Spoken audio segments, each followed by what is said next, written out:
सदियुनि खां क़ाइमु गडाप जे इलाइक़े अब्दुल हकीम गबोल ॻोठ जे हिन कैंपस स्कूल में जिथे स्कूल हिते क़ाइमु आहिनि, प्राइमरी खां वेंदे हिते सेकेंडरी ताईं तालीम ॾिनी थी वञे। हिते उस्ताद त मौजूदु आहिनि, पर हिते शागिर्दनि ऐं उस्तादनि खे वेहण जे लाइ हिते डेस्कनि ऐं फर्नीचर जी तमामु वॾी खोट आहे। हितां जे उस्तादनि शागिर्दनि जो स्कूल जे हवाले सां छा चवणु आहे, अचो त संदनि ॻाल्हि ॿोल करियूं। Government lower secondary primary school ऐं government boys primary school Abdul Hakeem Gabol जे नाले सां तमामु क़दीमी आबादी आहे।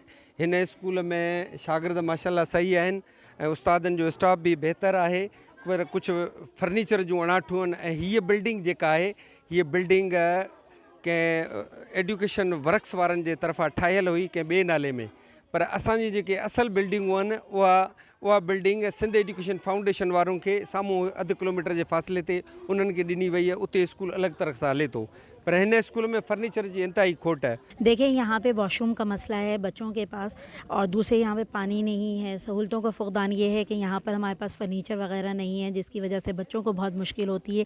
दरवाजे वगैरह नहीं है, जिसकी वजह से आजकल देखें सर्दी हो रही है, जिसकी वजह से बच्चों को बहुत प्रॉब्लम हो रही है।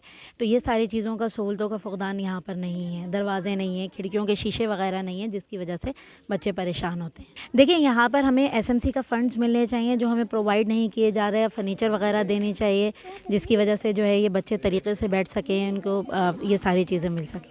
देखिए, मैं तो जो है वो नॉर्थ आज़माबाद की तरफ से, मेमार की तरफ से आ रही हूँ।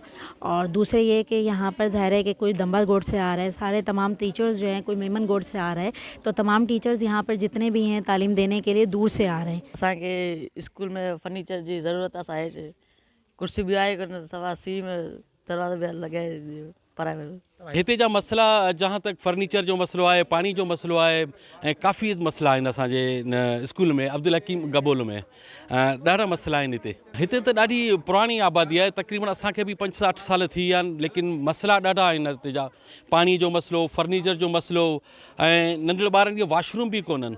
हिन स्कूल में इहे ई मसला आहिनि, पानी कोन्हे, फर्नीचर कोन्हे। बाक़ी टीचर त रेगुलर अचनि था, ॿारनि खे असीं पढ़ायूं था। प्राइमरीअ जा माशाल्लाह ज़्यादा ॿार आहिनि, सेकेंडरीअ जा रेगुलर असीं टीचर सभु अचूं था, पढ़ायूं था ॿारनि खे। कैमरामैन मंजूर नुनार सां गॾु वहीद मुराद सियाल, KTN न्यूज़, गडाप, मलीर, कराची।